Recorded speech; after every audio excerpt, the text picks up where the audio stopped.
Olá, boa noite. Aqui é mais uma live da Afetos. Nós estamos começando hoje a discutir a questão do decreto que foi emitido no dia 19 de agosto. E convidamos algumas pessoas para estarem dialogando sobre esse tema. Estão aqui presentes a professora Isabel Costa, coordenadora geral do CEP, o doutor Hermano Castro, Que é diretor da Fiocruz, o professor Afonso Celso, que é vice-presidente do Simpro, e temos a Graziele Gomes, que é psicóloga do Degase, que está representando a Afetos. Nós vamos, a princípio, para começar a atividade, a ler um manifesto que a Afetos construiu para dialogar com as outras entidades aqui presentes.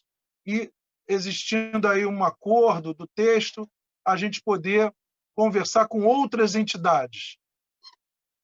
Então, esse manifesto é pela construção de uma frente pela vida.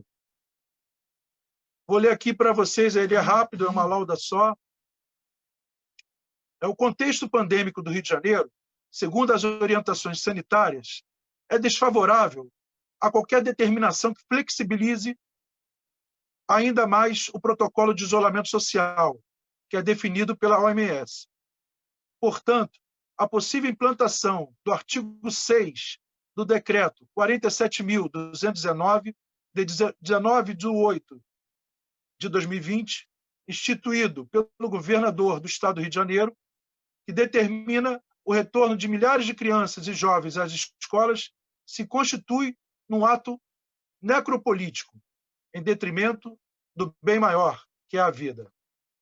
Os indicadores da pandemia de Covid-19 no Rio de Janeiro, hoje, apontam a média móvel de 105 óbitos por dia, significando 60% de aumento em relação aos números de 2 semanas atrás. Por isso, a volta dos alunos e alunas às salas de aula representa um ato letal.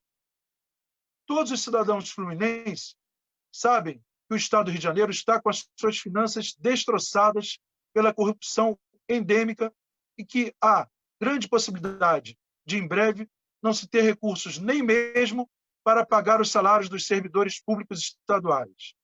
Então, como garantir a segurança sanitária no ambiente escolar?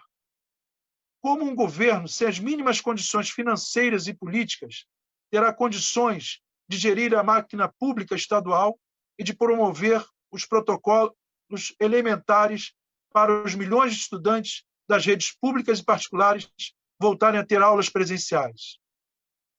A Frente em Defesa da Vida, nesse contexto caótico, repudia tal visão negacionista, que põe alunos e alunas e todos os profissionais de educação sob risco de morte.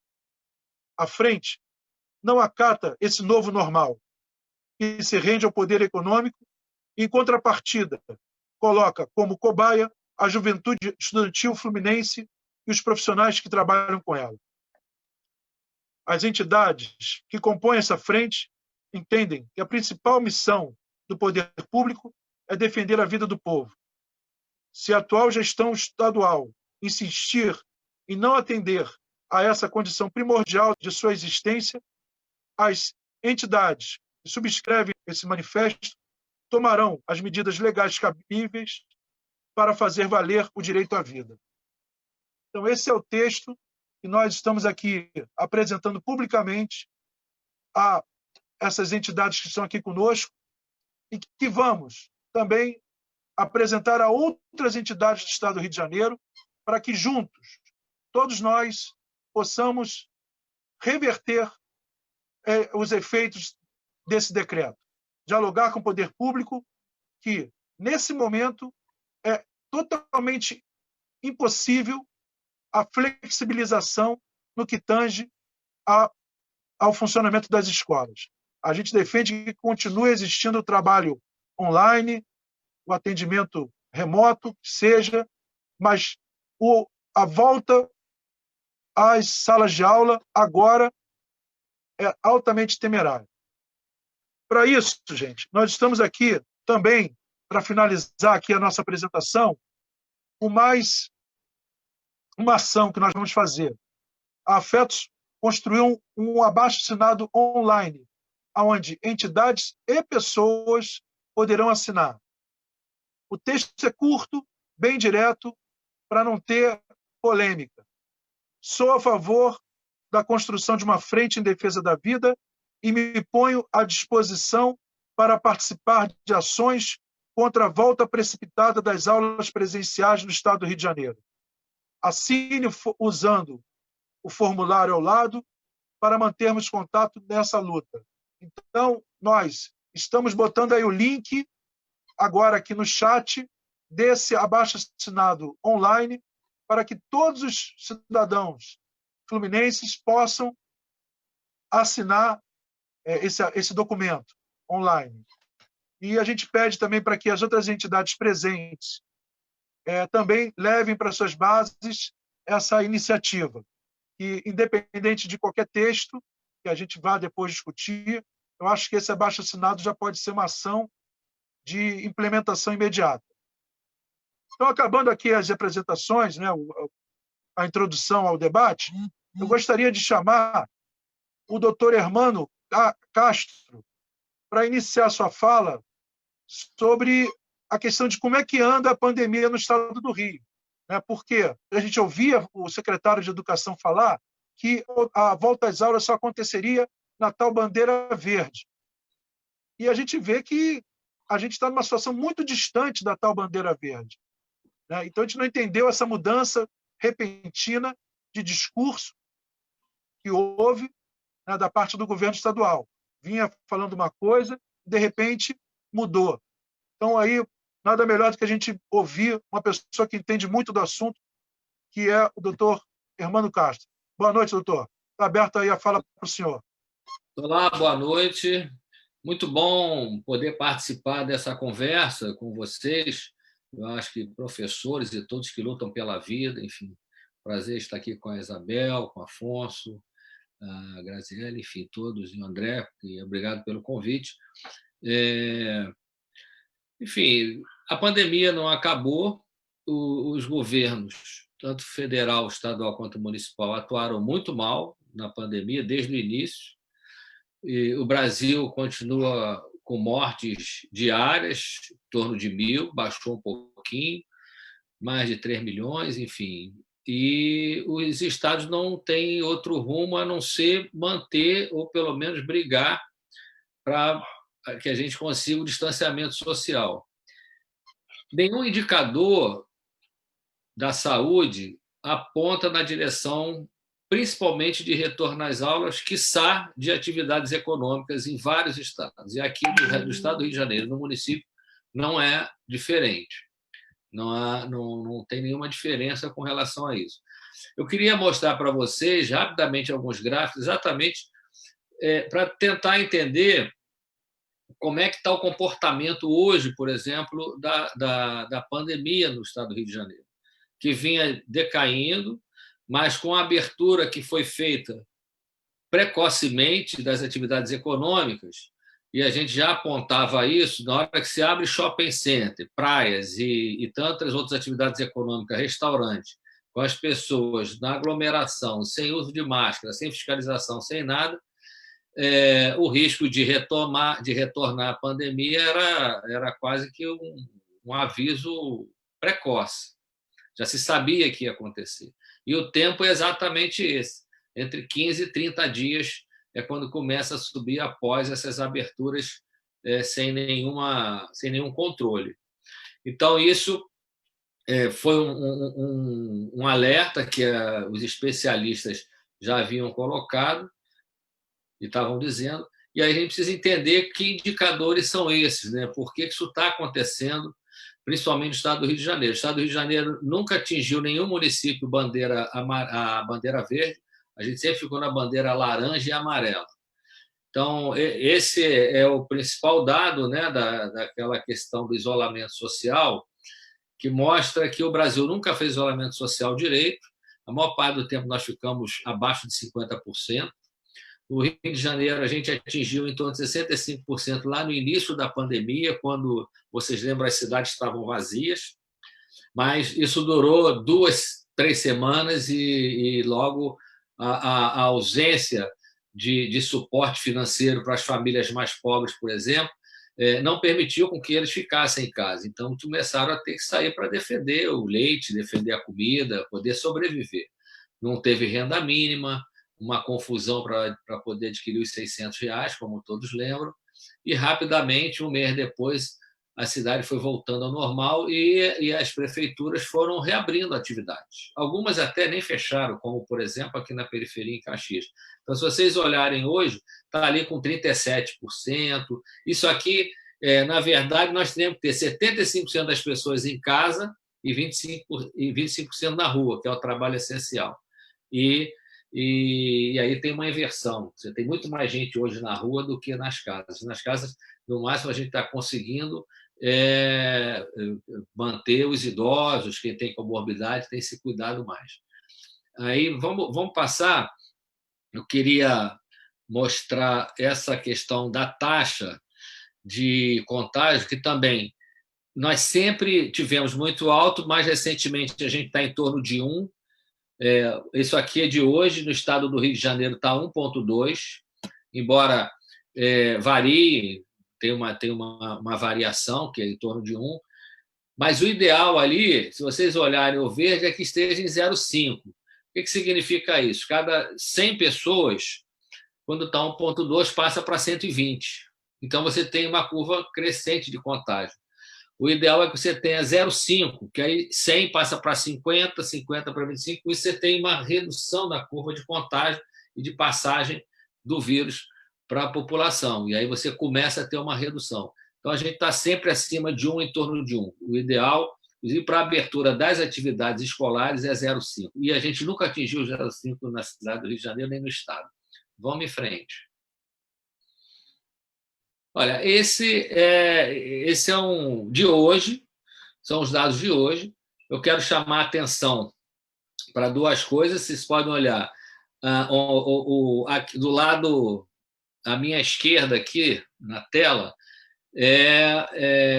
casos. E do outro lado são óbitos. Vocês podem perceber a diferença, mesmo por taxa, em que você tem um número maior de casos exatamente ali em Copacabana, Barra da Tijuca, onde você tem uma classe média que tem melhor acesso ao serviço de saúde, e a mortalidade, onde tem mais óbitos, são os bairros mais pobres, como Campo Grande, Bangu, Realengo. Isso foi o comportamento da pandemia na cidade do Rio de Janeiro quase que o tempo todo, porque quem tem menos acesso à serviço de saúde, a tendência é morrer mais, é agravar e a óbito. Isso está se mantendo até hoje, como vocês estão vendo. Esse dado aí de 545 casos, gravem esse número, porque depois eu vou falar dele como indicador. Vamos em frente. Olha, se vocês olharem esses gráficos também, esse é do município do Rio, que é o principal, 80% dos casos estão aqui. Vocês percebam aqui no finalzinho uma subida na média. Então, não há o que falar. Isso é subida de óbito por data de notificação do Ministério. Se você pegar, então, aqui, ele vem descendo, tem uma redução, e agora, em agosto, ele volta a subir, de uns 10 dias para cá, e fica mantendo. Se vocês olharem também, tanto internação, que é a parte de baixo, onde tem hospitalização, ela tende a cair, e aí ela não persiste na queda, ela volta a subir. E começa a subida, a possibilidade de estrangular de novo o sistema, até porque, como estava descendo, a tendência dos prefeitos foi diminuir leitos de Covid. Vocês viram, alguns nem abriram, mas os que tinham, eles diminuíram.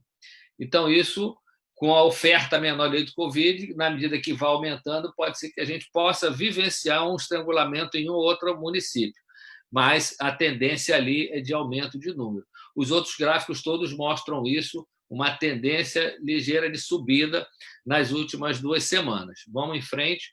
Então, isso é quase que impeditivo de qualquer atividade. Esse é um dado que eu mostro sempre, as favelas da cidade do Rio de Janeiro, do Voz das Comunidades, que faz os levantamentos e mostra aí o número de casos e de casos e óbitos pelas favelas, né? Mostrando. E esses dados são dados, diria, extraoficiais, porque eles não são computados da mesma maneira pelo município.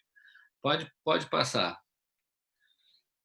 Esse é um estudo da Fiocruz, que eu sempre cito, por conta do seguinte dado: você permanece ainda com as pessoas acima de 60 anos e com comorbidade em casa.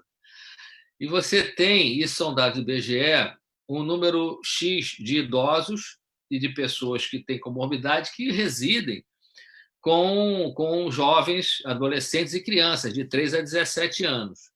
Essa é a faixa etária que está retornando para a escola. Então, essas pessoas não adoeceram. E o dado é que, pelo menos, dependendo da cidade, mas no Brasil inteiro, 900 mil pessoas poderão necessitar de UTI caso retorne às aulas e essas crianças. E criança, embora adoeça e tenha menor gravidade, eles passam o vírus, né? Eles carregam o vírus. Isso, todos os estudos mostram isso. Inclusive, em alguns casos, até mais do que os adultos, quando estão muito sintomáticos. E demora mais tempo, inclusive. Isso é um outro dado. Eles demoram mais tempo na fase de contágio, muitas crianças. Então, o risco de levar para casa é muito grande. Só no Rio de Janeiro, eram mais ou menos, se isso acontecesse, pelo menos 3 mil mortes eram esperadas nessas pessoas que estavam em casa e que moram com adolescente. Vamos em frente. Esses dados, essa faixa verde, não vou entrar em detalhes, mas significa indicador de taxa de ocupação de leito, número de casos, número de óbitos, e o verde seria o lugar onde as escolas poderiam já se pensar em reabrir, mas não há no estado nenhum município que esteja no verde, estão todos no laranja e no amarelo. Vamos em frente. Eu quero falar só, para ir finalizando, desses indicadores aqui. Redução da transmissão comunitária. Esse é um estudo interessante da comunidade europeia, e é bom a gente aprender, porque a gente tem pouca informação e a ciência tem avançado muito nessas informações, mas esse é um dado interessante. A transmissão comunitária considerada baixa é 1 caso novo por dia por 100 mil habitantes. 10 casos novos por dia por 100 mil habitantes é considerado uma transmissão moderada. E os países têm utilizado esse indicador, 1 caso novo por dia por 100 mil habitantes, para poder pensar na abertura das escolas. Exatamente. Então, se a gente olhar a cidade do Rio de Janeiro, vamos pegar só a cidade nós temos 6 milhões e 600 mil pessoas, e vocês viram hoje aquele número, 545 casos. Na verdade, eu teria que ter, na cidade do Rio de Janeiro, com 6 milhões de pessoas, eu teria que ter 60 casos novos por dia, por 100 mil habitantes. Então, eu estou multiplicando 100 mil por 60, o que me dá uma população de 6 milhões. Eu estou aproximando a conta para facilitar, mas em torno de 60 casos novos por dia. E vocês viram lá que a gente está tendo quase 600 casos novos por dia, ou seja, a gente tem 10 vezes mais o número de casos, o que nos coloca numa transmissão moderada, não é uma transmissão baixa. Então, esse é um indicador que a gente está começando a discutir e trazer para o cenário brasileiro para ter mais garantias de que a pandemia está controlada e sustentada.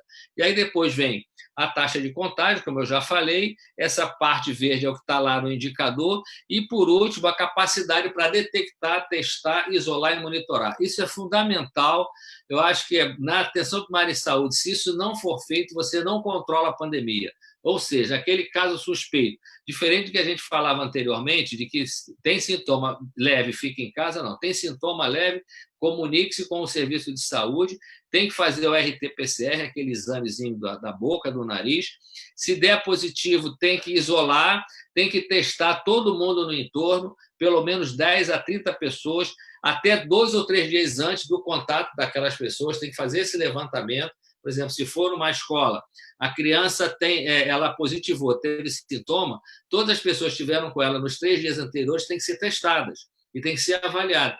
Essa é a maneira de você poder fazer os bloqueios e começar a controlar a pandemia. Então, se a gente consegue, pelo menos, ter um controle de 80% dos casos suspeitos no município, no território, no estado, a gente já está na direção de diagnosticar e isolar. A gente tem visto isso nos países, né, aí fora, que tossiu, espirrou, imediatamente é feito o diagnóstico e já se faz o levantamento de toda a população que vive com aquela pessoa, de todo mundo que conviveu, para poder isolar os casos. E aí, para a gente encerrar, a abertura ou não das escolas depende dessa série de indicadores, e como a gente está vendo, a maioria dos indicadores aí não nos permite abrir a escola, então é necessário um cronograma, enfim, com todos os dados epidemiológicos. Aí a discussão, que eu acho que é pertinente e precisa ser feita em breve, a questão da biossegurança, como fazer o monitoramento dos professores, dos trabalhadores da educação, da comunidade escolar, de que maneira ela vai atuar. Tudo isso tem que já começar a ser planejado, para pensar isso na verdade. A gente está falando aqui não só da questão sanitária, do investimento de infraestrutura, de água, de banheiros, de álcool gel, mas estamos falando também da saúde dessas pessoas, da saúde, da segurança alimentar, da saúde mental. Muitos tiveram perdas. Então, tudo isso são questões que precisam ser levadas em conta nesses planejamentos. Eu aconselho ao pessoal, se quiser, baixar o Manual de Biossegurança da Escola Politécnica, lá da Fiocruz, que está bastante completo e orientador para as escolas. Eu quero lembrar, para encerrar, que não há possibilidade de se abrir só a escola sem ter um controle da cidade. Então, você tem transporte, você tem outras áreas de contaminação que precisam estar bem controladas. O professor, ele pega o transporte público, pega o trem, pega o metrô, e se aquilo não tem um controle, ele vai se contaminar, às vezes leva mais de 1 hora no transporte público. Então, não é só a escola, é a cidade que tem que estar controlada, é a pandemia que tem que estar controlada nos territórios. Então, eu acho que é isso, é só uma pincelada bem geral para a gente entender que não é hora de abrir escola com esses indicadores que são proibitivos para qualquer atividade econômica, principalmente essa que tem aglomerado, como a gente tem visto na televisão. Obrigado aí, André. Obrigado. Muito obrigado também pela ótima explanação. Eu queria só lembrar a presença do Dr. Ítalo Pires, secretário-geral da Comissão de Direitos Humanos da OAB. Agora, passando aqui, eu gostaria de estar chamando o Afonso Celso, vice-presidente do Simpro, também para fazer algumas considerações aqui para a gente sobre esse momento e o que a entidade da qual ele faz parte está pensando sobre isso tudo aí, inclusive sobre também a possibilidade, né, de estar fazendo uma frente com outras entidades para encarar esse problema todo aí. Boa noite, professor Afonso. Boa noite, André. Boa noite, Isabel, Hermano, Graziele e Ítalo. Boa noite a todos e todas que estão nos ouvindo e ouvendo nesse momento.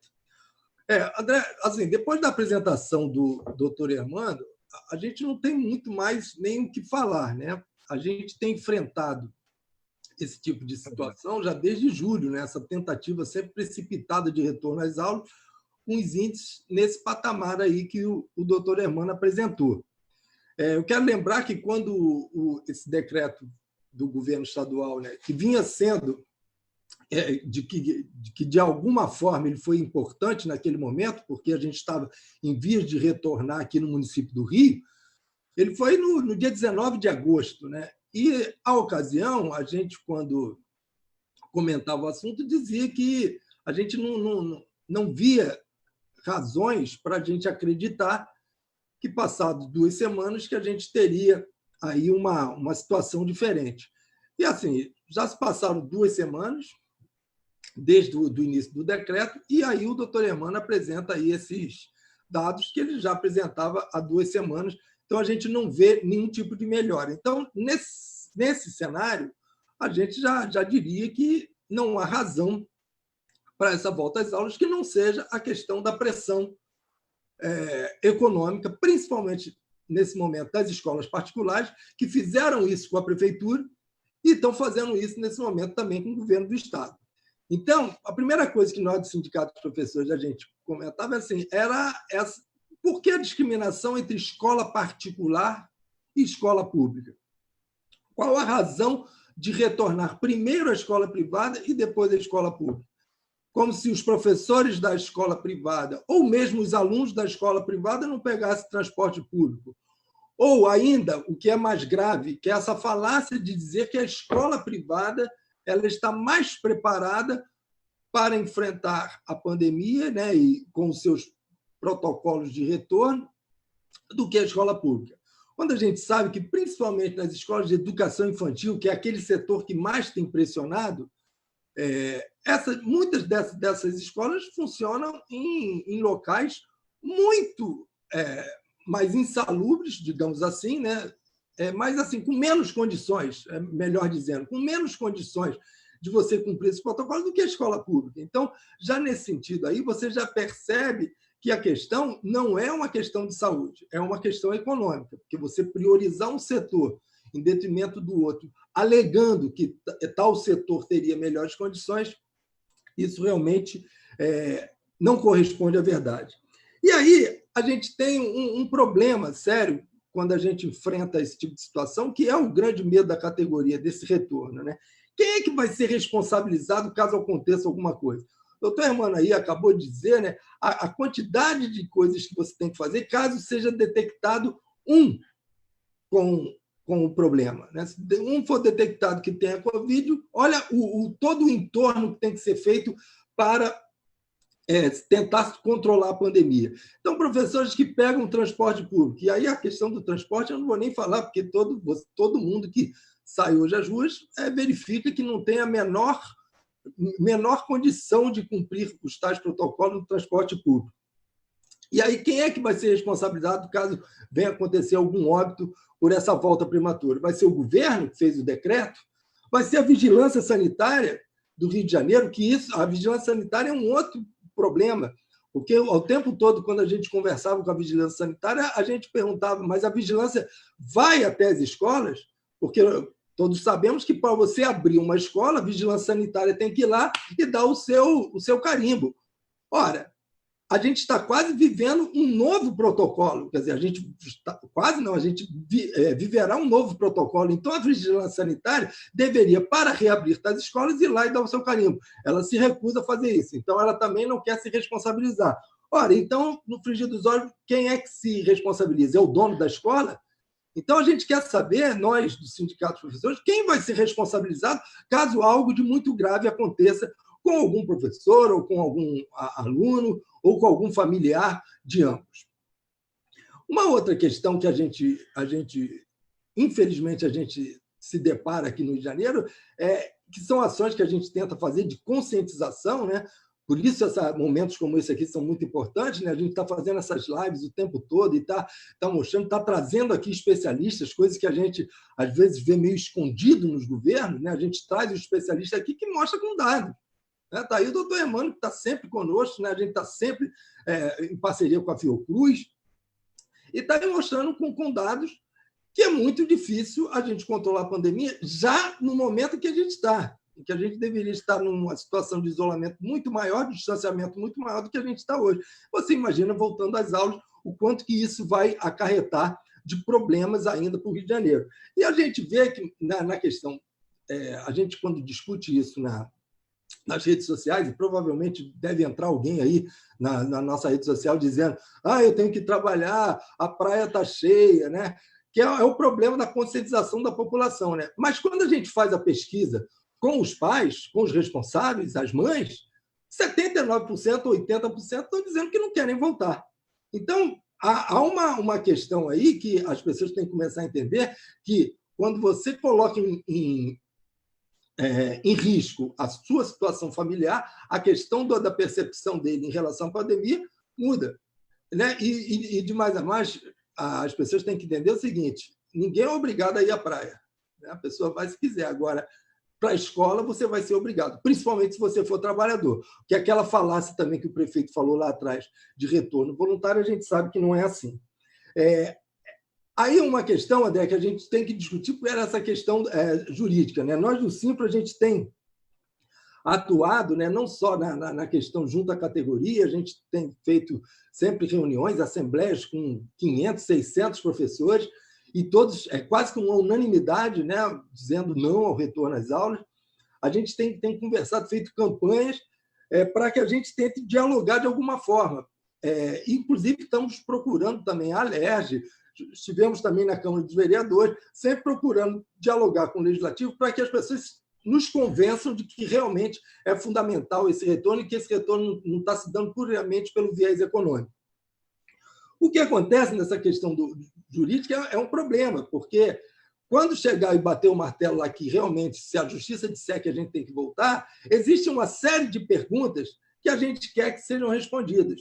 E isso a gente já tem feito em alguns locais aí pelo país, né, outros sindicatos irmãos, é feito esse tipo de pergunta. Primeiro, como que se darão as relações trabalhistas nesses casos? Né? Nos seguintes casos: caso que o professor não pode voltar porque tem mais de 60 anos, caso do professor que tenha comorbidade, caso dos professores que moram com alguém com comorbidade.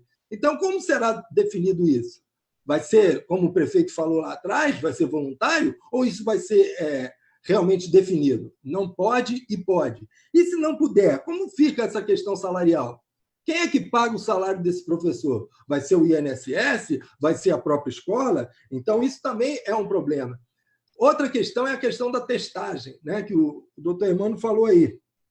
O decreto agora do governador, falando sobre a questão da testagem, dizendo que vai ser obrigatório para todos os professores e professoras.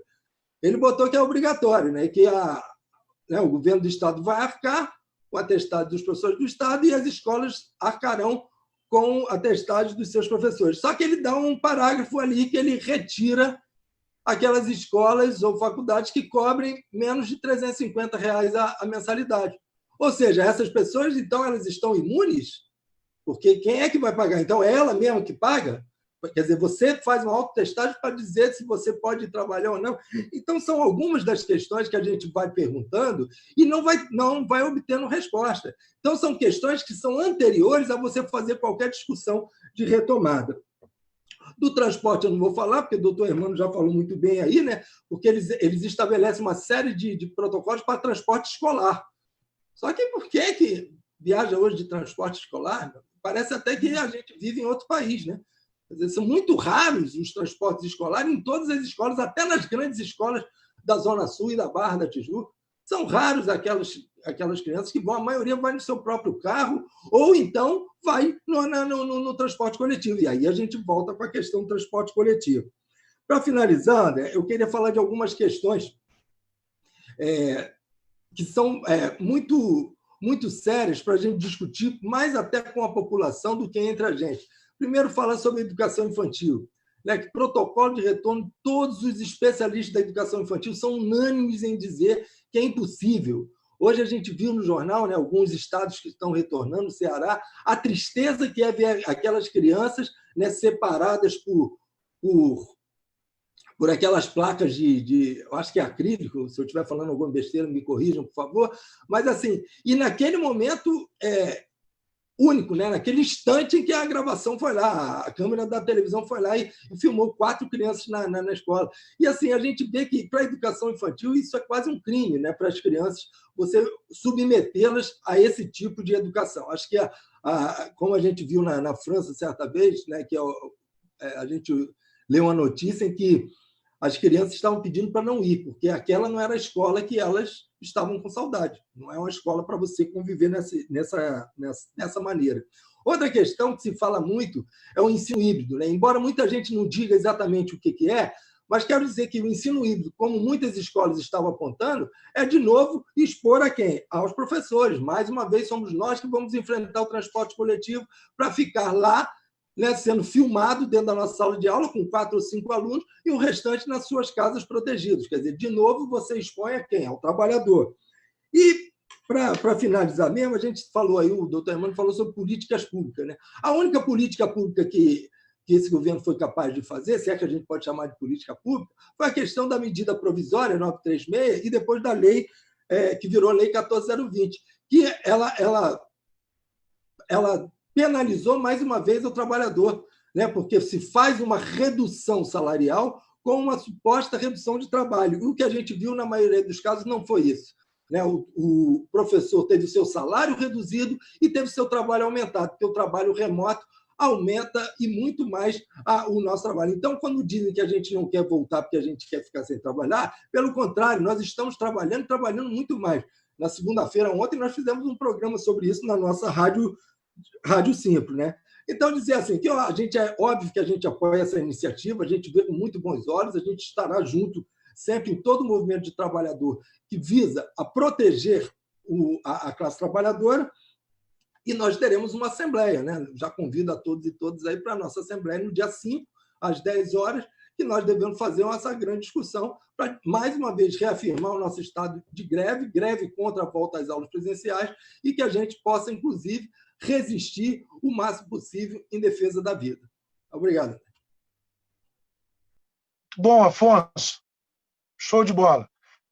Eu queria convidar agora a professora Isabel Costa, coordenadora-geral do CEP, Sindicato Boa noite, André. dos Profissionais. Boa noite. Boa noite. Só pediria para você controlar a minha fala, quando estiver faltando 3 minutos, por favor. Tudo bem, pode deixar. Obrigada. De nada. Bem, boa noite a todas, a todos que estão acompanhando essa atividade, agora online, ou as nossas atividades vêm, né, se reproduzindo e sendo divulgadas por diversos profissionais da educação, e é um prazer estar aqui nessa mesa de educação, com a presença de parceiros que vêm dividindo essa dura batalha da pandemia. Então, por isso mesmo, eu agrego a minha fala, a fala do professor Hermano e do professor Afonso, assim como o CEP, ele participa de todas as atividades e de todas as iniciativas que lutam contra a retomada das atividades escolares presenciais. Então,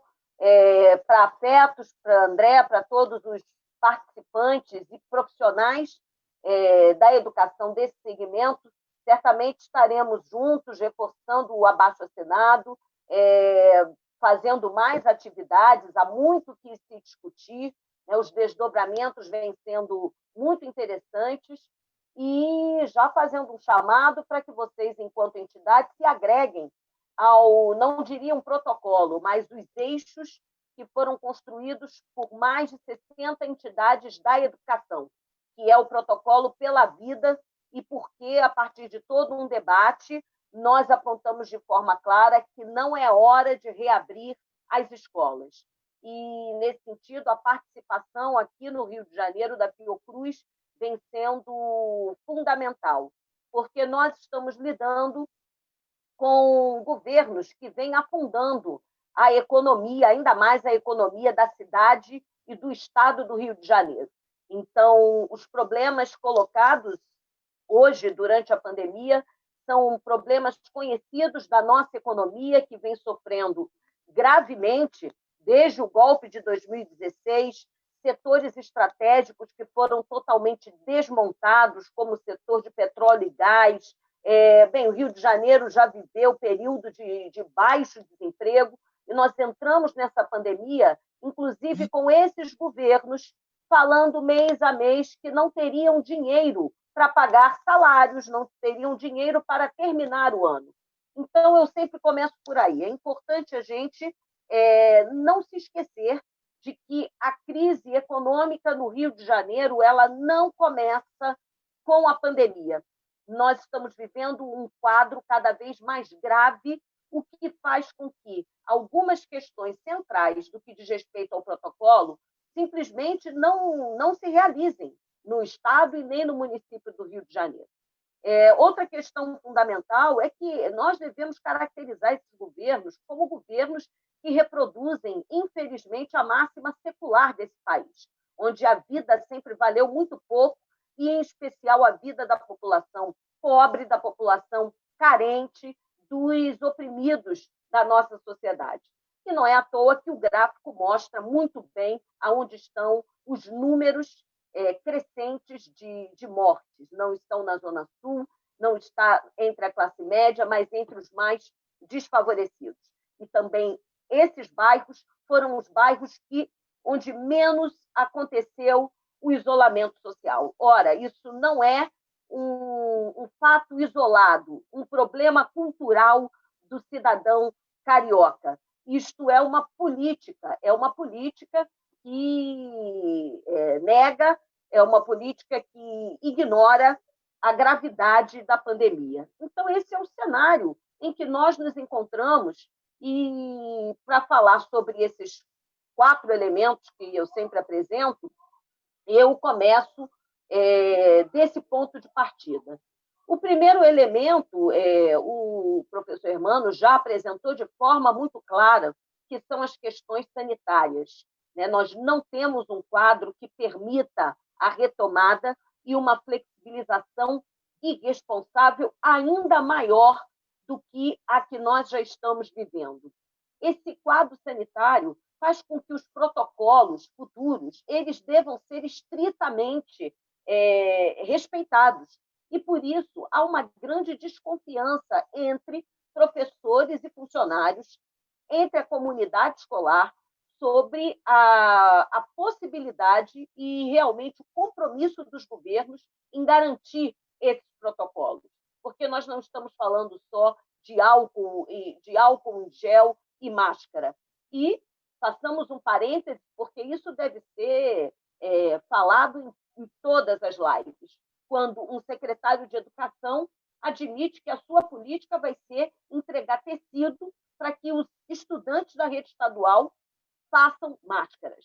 Então, qual é o compromisso que se tem com o respeito a todos os itens do protocolo? Não é possível escolhermos um ou outro. E isso causa uma grande desconfiança entre os trabalhadores da educação. Por isso, muitos temem, inclusive, em fazer o teste e serem lançados no processo de reabertura das escolas. O segundo elemento, que é fundamental, é que no Rio de Janeiro, em boa parte das redes públicas, mesmo que o índice de contágio chegasse ao ponto do 0,5%, as nossas escolas não têm condições estruturais de retorno. É fundamental um grande processo de reestruturação física das nossas unidades escolares, que, em muitos casos, significa uma reestruturação do entorno. Nós temos regiões onde, inclusive, é interessante a falta crônica de água, porque as escolas abastecem a compra através das empresas, abastecem o lucro dos donos das empresas de carro-pipa, como, por exemplo, é o caso de várias regiões em Duque de Caxias. Nós temos escolas que não têm os elementos básicos, banheiros adequados, salas de aula com ventilação, salas de aula reestruturadas. E, até o momento, nenhuma rede de porte, como a rede municipal do Rio de Janeiro ou a rede estadual, apresentou o seu orçamento e o seu planejamento. Nós queremos saber quantos milhões serão investidos na retomada da educação, porque o debate hoje está centrado na retomada da economia, como se a retomada da educação não fosse um elemento-chave, para além daquele de garantir que os alunos estejam dentro da escola. Então, esse é um segundo elemento fundamental. Nós queremos saber, nós queremos acompanhar a execução do orçamento necessário para que todo o protocolo realmente seja respeitado. O terceiro elemento, que vem sendo rasgado há algum tempo, é o da gestão democrática. Esta decisão ela precisa passar pela ampla participação e envolvimento da comunidade escolar. Esta é uma decisão, ficamos perplexos quando um secretário de educação, quando uma secretária afirma que a decisão é do prefeito. Ou seja, a decisão de reabrir a escola não é do prefeito. Essa é uma decisão que cabe a um amplo diálogo com a comunidade, com as equipes de saúde das prefeituras e do Estado e com as equipes, com as equipes científicas, como, por exemplo, aqui da Fiocruz. Porque, senão, o que existe são interesses econômicos, empresariais e eleitoreiros à disposição desses governos. Por fim, uma discussão que, inclusive, eu vi uma matéria muito interessante de uma professora belga, e o Hermano apresentou aqui, é toda a parte da saúde mental. Como é que a saúde mental, esse debate, ele vem sendo relegado?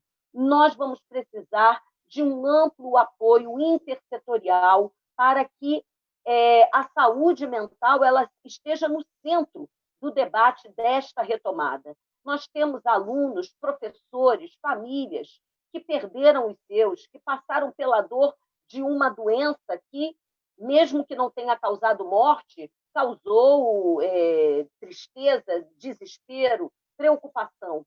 Nós temos a perda de vínculos com diversos alunos, diversos estudantes, que nós, inclusive, precisamos fazer uma busca ativa, porque não sabemos onde eles se encontram. Portanto, essa escola ela precisa ser uma escola que cumpra o seu papel, o papel de ser um espaço de vida, um espaço de segurança, um espaço de acolhimento. E nós não teremos uma escola dessa reabrindo numa situação de insegurança. Insegurança para os profissionais da educação, para os estudantes, para o conjunto da comunidade escolar. Então, esses são temas que deveríamos estar discutindo hoje, nesse momento, com o poder público. Nós temos uma Secretaria Estadual de Educação que fez um protocolo escolhendo os seus parceiros.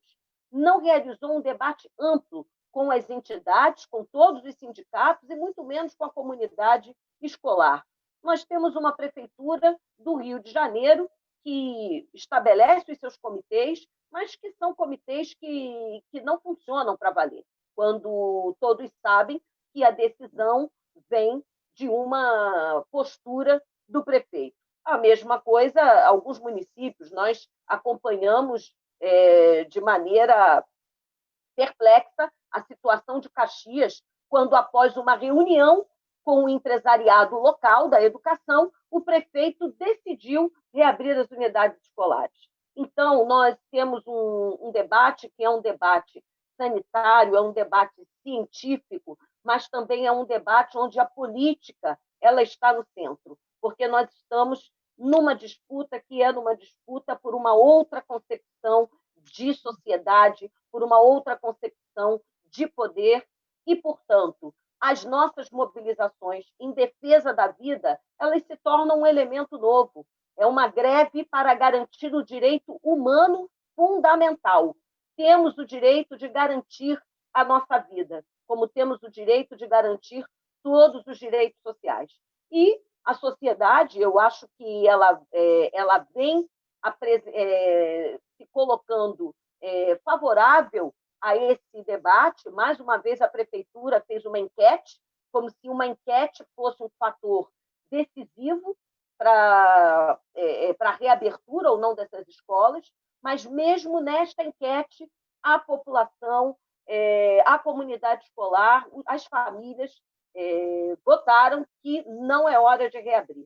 Então, é um sinal muito claro, apesar do quadro que a gente vive de uma flexibilização sem nenhum controle.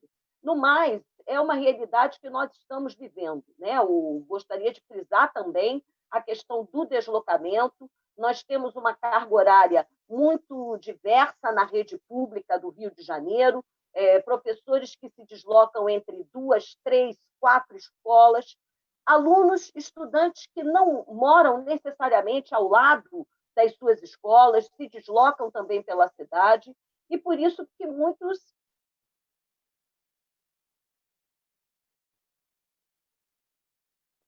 desculpe o telefone, isso pode significar Abel, só um minutinho. O tempo já acabou, tá? Eu não sei se você viu, eu te avisando.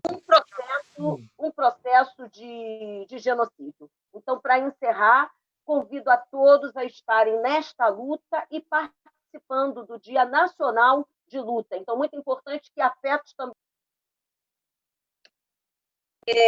Dia 15 de setembro, uma mobilização nacional da CNTE em defesa da educação pública.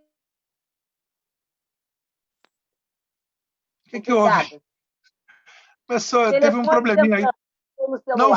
Olha, não fomos nós que estamos desligando o seu som, hein? Não somos nós que desligamos o som. Tá? Agora eu queria convidar a minha colega de trabalho lá no departamento, a Graziele Gomes, que representando aqui a Afetos nesse diálogo. Está sendo muito proveitoso. Acho que todo mundo que está assistindo deve estar muito contente com a qualidade das intervenções. Então, Graziele, por favor. Primeiro, agradecer e dizer que é uma honra poder compartilhar essa mesa com vocês.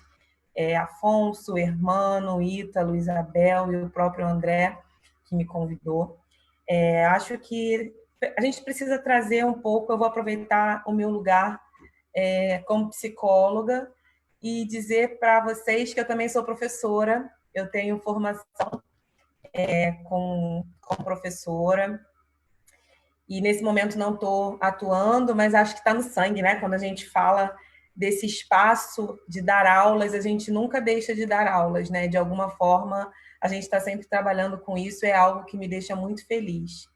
E falando como psicóloga, como profissional de saúde mental, né? Como profissional que trata da saúde, eu acho que isso está sendo deixado de lado aqui no Brasil e no estado do Rio de Janeiro, principalmente.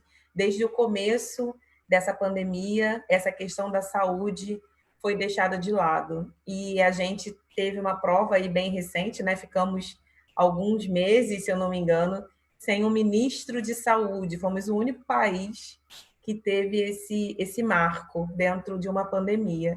Então, são coisas que a gente não pode ignorar. E eu tenho ouvido muitas pessoas falando que os professores estão descansados, que os professores estão gostando de ficar em casa, né, por conta da pandemia. E eu quero aproveitar esse espaço para parabenizar todos os professores, independente se for de rede pública, de rede privada, porque eu trabalho também com material online, com cursos online, e gravar uma aula online sem nenhum preparo, tendo que aprender de qualquer jeito, porque estão sendo cobrados, não é para qualquer um, é para poucos. Então, esses professores estão trabalhando e muito, como bem disse o Afonso, não é por falta de trabalho. Essas pessoas estão trabalhando e muito. E eu acho que é importante trazer esse espaço da humanidade dos professores, porque os professores, eles têm família, eles têm filhos, eles têm pais, eles têm irmãos, eles têm avós, né? Muitos professores moram ainda com seus pais. Então, é importante a gente olhar que olhar a gente está tendo para esse profissional e o que a gente está dizendo quando a gente fala o aluno não precisa ir para a escola, mas o professor tem que estar lá. Que tipo de violência, de agressividade a gente está colocando nessa fala? Porque o professor não tem escolha, porque o professor não tem família, porque se o professor ficar doente, tudo bem. E quando a gente olha que o professor, ele está fazendo o trabalho dele desde o começo do ano, e ele está passando conteúdo desde o começo do ano, e a gente já chegou em setembro. Então, quando a gente olha que a pandemia não mudou em nada, de março para cá, não melhorou em nada. De março para cá, a gente tem no Brasil mais de 120 mil mortos. Então, a gente não pode se acostumar com as mortes. Eu queria convidar as pessoas para esse lugar do incômodo. Se você não perdeu nenhum parente, se você não teve nenhum vizinho falecido, nenhum amigo, se nenhuma colega da sua mãe, da sua filha ficou doente ou faleceu, você é privilegiado. Porque foram 120 mil pessoas no Brasil. 120 mil pessoas que perderam, que abandonaram, que deixaram suas famílias. E, de repente, como foi dito aqui por quase todos, essas pessoas, esses professores, eles também perderam alguém. Esses alunos também perderam alguém. Reabrir a escola não é só professor e aluno, é uma comunidade escolar. É um aumento de fluxo de pessoas em todos os lugares. Porque nas escolas particulares, nas escolas públicas, enfim, nesse momento a gente precisa também lembrar que tem professores que dão aula em escolas particulares e em escolas públicas.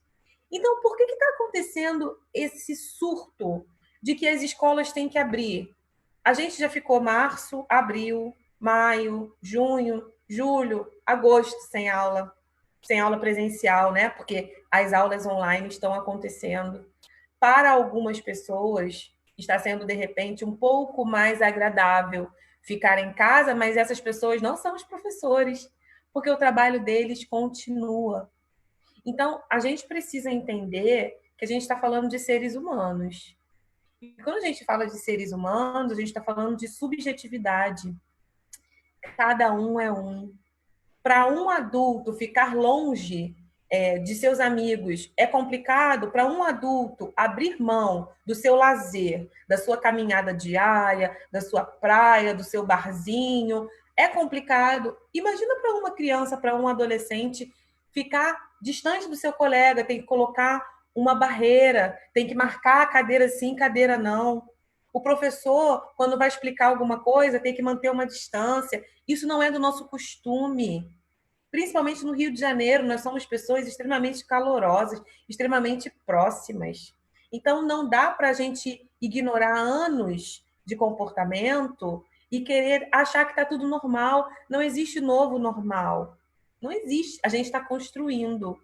É como se a gente estivesse, como dizem, né, trocando pneu com o carro andando. Todo mundo está aprendendo a lidar com a pandemia. Ninguém aprendeu ainda porque a pandemia não acabou. Pessoas estão sendo contaminadas e contaminando todos os dias. A gente teve aí os dados da Fiocruz. A gente tem que lembrar que a gente está falando de dados e fatos reais. Ninguém aqui está inventando. Não é uma ilusão, não é uma brincadeira, não é uma fantasia. Os cemitérios estão cheios, os hospitais estão lotados. Nada mudou em relação a isso. Ah, mas o Covid diminuiu, então a gente pode flexibilizar. Em 2 semanas de flexibilização, o número de mortes subiu. Então, quando você autoriza que o seu filho vá para a escola, você está colocando o seu filho em risco, você está colocando toda a sua família em risco, você está colocando a comunidade escolar em risco, você está colocando o pai daquele professor que tem alguma comorbidade física em risco. Todo mundo está em risco. Eu estou em risco. Você está em risco. Então, a gente tem que olhar isso com muita seriedade, ao mesmo tempo, com muita humanidade. Porque ou a gente olha para o humano, ou a gente olha para o dinheiro que o humano pode produzir. Porque se não tem humano, não tem produção econômica. Um país só funciona porque ele tem pessoas que produzem naquele país. E essas pessoas só produzem quando elas estão bem, quando elas estão saudáveis. Então, a questão não é... A gente não quer que os alunos voltem. Como muito bem colocou o Afonso, a gente quer sim. Mas quem vai se responsabilizar? A vigilância sanitária vai lá, vai atestar, vai falar, é isso aí, pode voltar, o ambiente está seguro. Todo mundo pode voltar, que esse lugar aqui, fizemos um laudo técnico, esse lugar está seguro. Alguém vai ter essa responsabilidade? Não. Ninguém quer botar a mão, né? E aí o responsável pela escola, o diretor, o dono, vamos dizer assim, da escola, que vai ter que pegar essa responsabilidade, o professor que vai ter que passar a ser enfermeiro para identificar se o aluno está com febre, se o aluno está tossindo, se aquela tosse pode ser Covid. Ninguém tem essa capacitação, nenhum professor está capacitado para isso. Então, quando a gente olha em relação ao todo, eu fico muito incomodada. Por quê? Porque o meu serviço é um serviço essencial que não parou. O Degase não parou, né? Eu trabalho no Degase, sou psicóloga do Degase, sou membro da Afetos, e eu preciso dizer para vocês, o serviço essencial continua. Então, tem pessoas que não estão podendo escolher. Tem pessoas que estão indo para frente, assim como os profissionais de saúde, profissionais de segurança, estão indo à frente justamente para manter uma retaguarda, para que algumas pessoas possam ficar nas suas casas, protegendo a mim, a você e a todos nós que estamos aqui. Então, uma grande movimentação de alunos são ônibus mais cheios, porque nem todos os alunos de escola particular têm carro. E aí é uma movimentação nas ruas, uma maior movimentação nas ruas, maior movimentação nos transportes públicos, maior movimentação em supermercados, em farmácia, porque tudo aumenta, tudo incha. E a gente não tem estrutura para isso. O Brasil, infelizmente, mesmo sendo um país extremamente rico, né, não tem o investimento nos lugares certos. E aí eu queria trazer para vocês, que eu acho que é sempre importante, né, para a gente não se afastar de uma coisa que se chama lei, que é uma coisa que se chama ECA, né, que é o Estatuto da Criança e do Adolescente, e no artigo 5º do ECA, fala-se que nenhuma criança ou adolescente será objeto de qualquer forma de negligência, discriminação, exploração, violência, crueldade e opressão, punido na forma da lei, qualquer atentado por ação ou omissão aos seus direitos fundamentais. Então, o direito fundamental da criança e do adolescente nesse momento é ser protegido. Nós, enquanto sociedade, também temos essa responsabilidade.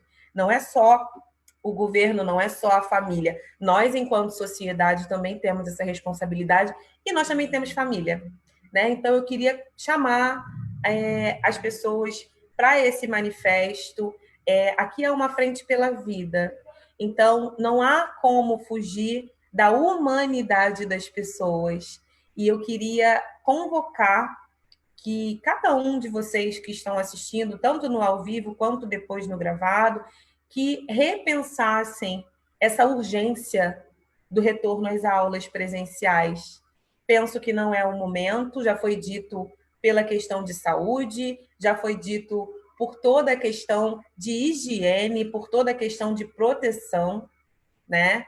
E, infelizmente, ainda tem pessoas que não estão fazendo o básico, que é cuidar, né? Que é usar a máscara quando sai. A gente vê muitas pessoas sem usar. As pessoas estão no relaxamento, como se tivessem se acostumado com a morte.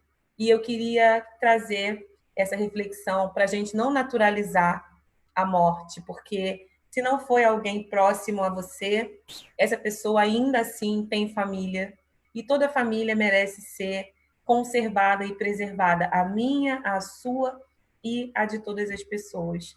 Então, agradeço essa oportunidade e digo que é uma honra poder estar aqui e trazer esse sopro de afeto, né, e de humanidade, essa reflexão em prol da humanidade desses profissionais e dessas crianças que precisam ser preservadas.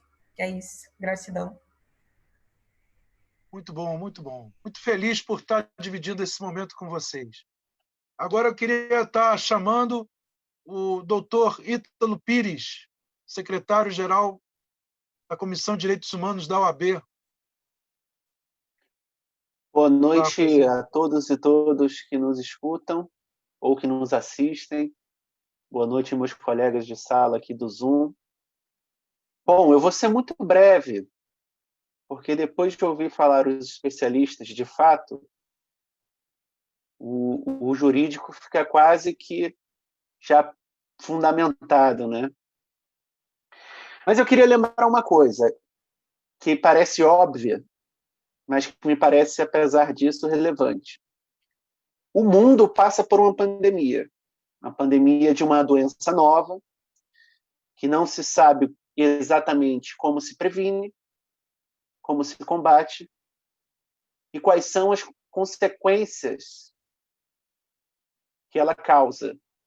A gente tem visto pessoas sem comorbidades falecendo, a gente tem visto crianças já sofrendo de uma forma específica de manifestação da doença, e a gente tem visto outros cenários que a gente acreditava até então mais fragilizados e que estão reagindo melhor.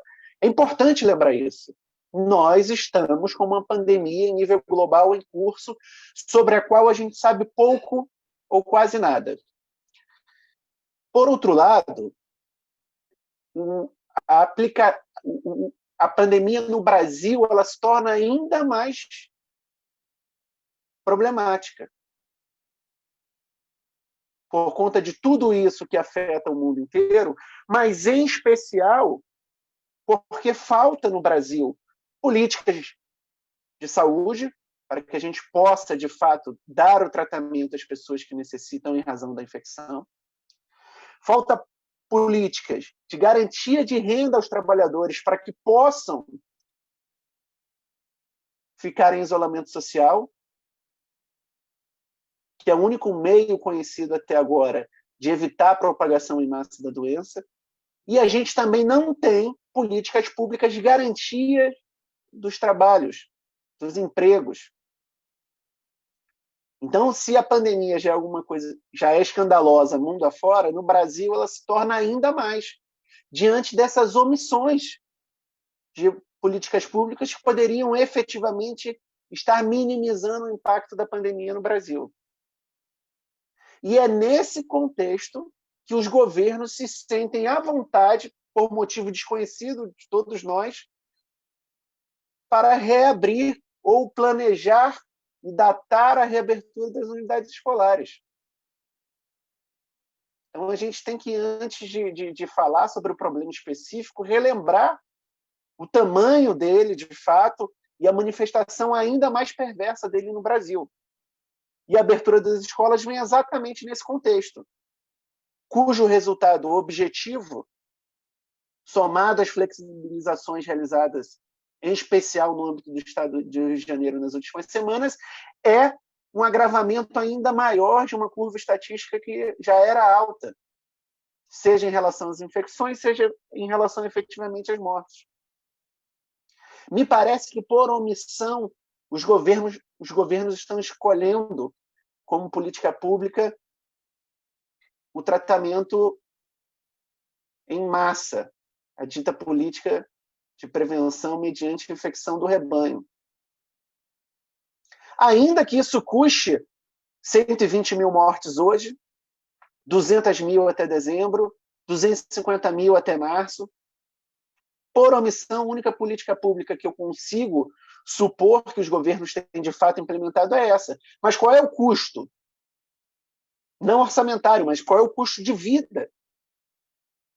São 120 mil mortes em 5 meses. Há uma projeção de 200 em 10, uma projeção de 250 em 15. É nesse contexto em que está colocado o debate sobre a reabertura das escolas. Escolas que, até agora, pela proposta apresentada, não terá uma política permanente em massa de testagem de profissionais de educação e alunos. Não terá orçamento direcionado para a reestruturação física delas, aos protocolos determinados pelas organizações médicas e científicas. Que os profissionais não terão acesso aos EPIs necessários. Que não há um protocolo específico em caso de infecção ou de suspeita de infecção de alguém que esteja efetivamente no ambiente escolar. Me parece que o que a gente tem em mãos é uma tragédia anunciada. Uma tragédia anunciada. Uma vez que a reabertura das escolas significa o transporte em massa de milhares de profissionais de educação, de pais e de alunos. que ficam imediatamente expostos, mas, ao fim e ao cabo, a cidade e o Estado ficam expostos ainda mais. Então, é sempre bom lembrar, já que eu sou o advogado do grupo, né, que o STF já decidiu que decisões toscas do administrador serão responsabilizadas futuramente, uma vez que uma MP proposta pelo governo federal ao Congresso tentava desresponsabilizar os administradores. O STF, de pronto, falou, não, se você tomar medidas contrárias ao acúmulo científico, e aí a gente fala sobretudo de saúde, de médico sanitário, mas não apenas isso, você será responsabilizado. Mas isso é só um detalhe. A gente quer políticas públicas sérias, comprometidas com a vida, com a renda, com o emprego e com a reabertura no momento adequado, mediante protocolos muito rígidos e amplamente debatidos na sociedade.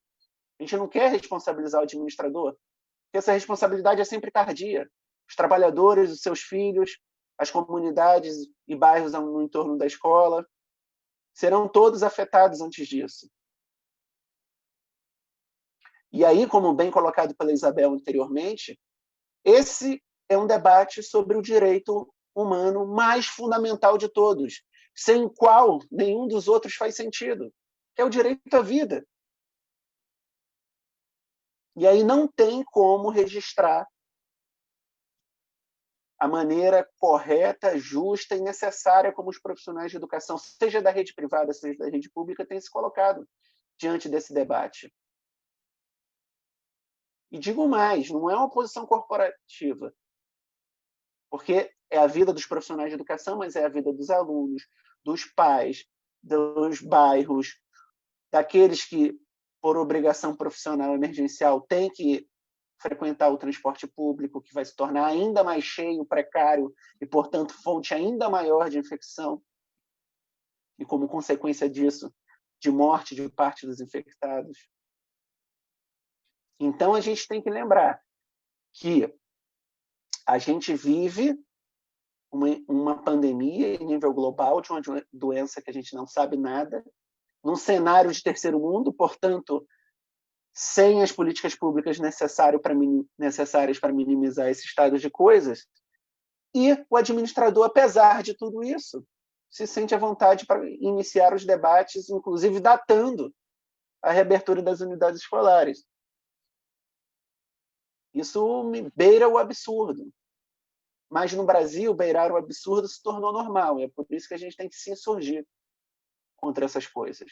De maneira muito dura, de maneira muito rígida, buscando diálogo, sempre, mas sabendo que este diálogo não é sobre algo que possa esperar uma dotação orçamentária, que possa esperar, porque não afeta direitos marginais, mas o direito fundamental à vida, que a partir dele se estruturam todos os demais.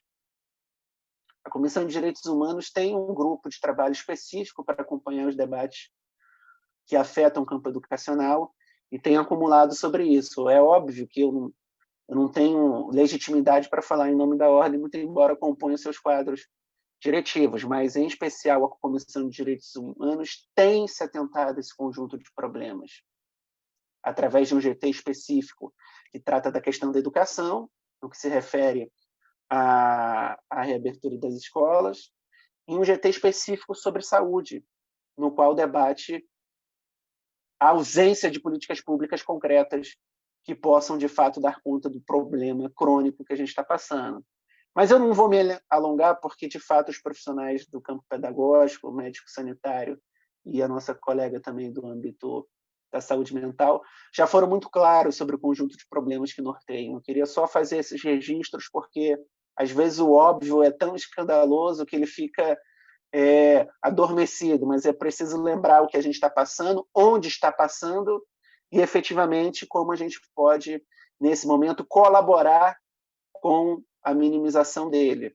E, certamente, os profissionais de educação buscando diálogo mas, diante da ausência dele, se posicionou da maneira justa, correta. Parabenizo a todos e também o André e o Afetos que estão organizando essa atividade tão necessária, tão importante, e que certamente vai trazer um acúmulo para quem está assistindo, para as entidades que foram convidadas, e desse acúmulo a gente vai trabalhar junto nessa luta em defesa da vida da classe trabalhadora e dos seus filhos. Obrigado.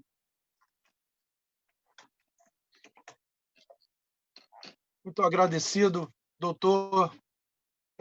Eu queria colocar, assim, antes de passar para as perguntas e respostas, eu queria fazer uma breve colocação aqui, que esses 120 mil mortos que a gente está vendo hoje, mais de 120 mil, ela é consequência não é só do obscurantismo, das pessoas negarem a ciência, a educação, não é só também a questão da incompetência administrativa ou do mau caratismo de certos dirigentes públicos que são capazes de roubar em plena pandemia, né, de roubar o erário, né? Ou seja, é uma coisa... E até mesmo da psicopatia de alguns gestores que relativizam a morte, que dizem que não, tem que morrer mesmo, que é o custo, a vida tem que continuar, como, sabe? Isso é coisa de psicopata, né? Não é de gente normal. Então, essa frente pela vida tem que também colocar também essa discussão, né, de que a gente não quer só defender a condição das pessoas respirarem, a gente quer defender a vida como um conceito também de relação social, né? A gente quer uma sociedade que preze pela vida, que goste da vida, né, da sua vida pessoal e da vida coletiva, goste dos outros, um goste do outro. O que a gente está vendo aqui é que uma cultura de ódio que dominou o país. A gente fica, às vezes, vendo um vídeo antigo da década passada, dá um saudosismo, né? Era uma coisa assim, prazerosa, não sei, o país foi tomado por uma cultura de ódio. Eu tenho alguns pais, por exemplo, dizendo o seguinte: o professor está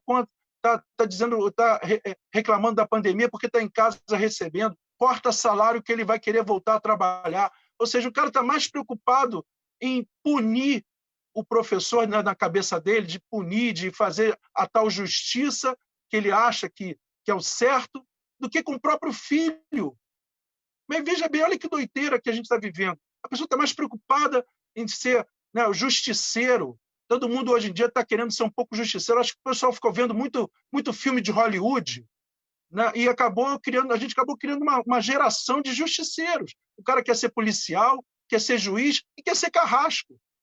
Então, a gente está vendo aí as pessoas preocupadas mais com a condição do profissional de educação do que com a própria saúde do seu filho, do seu pai que está em casa, que pode ser contaminado. Então, realmente, a nossa sociedade está doente. Então, eu vejo que a nossa frente tem que ser uma frente de defesa da vida, mas não só da capacidade da gente se manter vivo fisicamente, é da gente realmente fazer uma cultura de revalorização da vida. Eu queria fazer essa fala aqui, e por isso esse é uma das bandeiras da Afetos. A gente quer estar realmente lançando essa discussão na sociedade brasileira, que um tem que afetar o outro, um tem que fazer bem para o outro. A gente não pode se isolar, né, e continuar nesse individualismo doente que a gente está vivendo. Então, a gente tem que, sim, um afetar o outro, como a gente está fazendo aqui. Eu tenho certeza que quem está vendo essa live não vai sair igual a quando começou a assistir, né? Vai sair diferente, porque eu sinto isso, que a gente consegue, quando reúne pessoas de bom caráter, pessoas que têm uma energia positiva, de transbordar essa energia, né? E alcançar até mesmo aquelas pessoas que, infelizmente, estão vivendo esse obscurantismo aí desse momento. Então, eu acho que a gente tem que dar uma resposta, pessoal. Sabe? É aquela coisa. Eu também não tenho a fórmula pronta, mas é importante, na minha opinião, que a gente aponte, sim, as nossas entidades apontem, sim, até mesmo para uma ação judicial, porque essas pessoas têm que sentir que estão erradas, né? E a justiça tem esse poder de dar esse sinal para a sociedade, mostrar que, às vezes, o cara vem numa dinâmica e, quando vem uma decisão judicial, ele para pensar. Então, eu acho importante, sim, que a gente tenha como uma possibilidade. Não é que a gente vai fazer isso agora, obviamente, cada um vai pensar, cada entidade aqui vai refletir sobre qual é o melhor caminho, mas eu acho que uma ação judicial já está ganha. Eu não acredito que nenhum juiz tenha condições hoje em dia de tampar os ouvidos, os olhos para o que está acontecendo no estado do Rio de Janeiro. A gente está em pleno crescimento do número de mortes aqui no estado. Qual vai ser o juiz ou desembargador que seja que vai ser contra uma ação para preservar a vida de milhões de cidadãos fluminenses? Eu, sinceramente, eu tenho muita convicção de que a gente pode entrar, que a justiça vai nos dar ganho de causa, sim. Tá? Bem, agora eu gostaria de passar para o outro ponto, para a gente poder já ir começando a encerrar a live, né, que é o ponto das respostas às perguntas. Então, eu vou fazer uma coisa parecida como foi a anterior. Nós já fizemos no dia 18, nós já fizemos uma live e deu muito certo essa estratégia. A gente vai pedir o seguinte, que cada um de vocês responda apenas a uma pergunta ou duas. A gente divide aqui as perguntas entre vocês e a gente tenta responder em 5 minutos. E nesses 5 minutos a gente já vai tentando dar o encerramento, a despedida, né? Para que a gente também não estenda muito a nossa atividade. Então, vamos lá. Vou passar para as perguntas aqui. Não é inconstitucional essa abertura das escolas particulares primeiro do que as públicas? Olha, acho que falar em constitucionalidade, a melhor pessoa para responder é o doutor Ítalo, né? Seria inconstitucional essa diferenciação, que até o Afonso apontou, uma coisa meio estranha, de diferenciar uma escola da outra. Isso é inconstitucional, doutor Ítalo? Certamente. A gente está vivenciando uma pandemia que afeta a todos e que, portanto, as medidas preventivas e reativas a ela devem passar pelo conjunto integral da sociedade em medida e quantidade e qualidade idêntica. Hoje, o retorno das atividades de ensino, seja na rede pública, seja na rede privada, elas respondem a um contexto, tem as suas particularidades, óbvio, e é bom que elas tenham, mas ela responde a uma mesma consequência, ao fim e ao cabo. É uma circulação ainda mais de pessoas e, portanto, uma possibilidade imensa de ainda mais acentuação da curva de infecções e de mortes. A gente está falando de vida, mas a gente precisa lembrar que ao fim e ao cabo, é a morte que a gente está querendo evitar, nesse momento tão crítico da vida em sociedade. Muito bem. Ótimo. Tem uma pergunta aqui direcionada diretamente à Graziele, então vou fazer a ela, que a pessoa que fez a pergunta fez a ela, né? Muito obrigado, doutor, pela resposta. Passando aqui, então, Graziele Gomes. Como você percebe que a retomada das aulas na rede pública pode afetar diretamente o contexto de restrição à privação de liberdade de adolescentes, principalmente na semi-liberdade?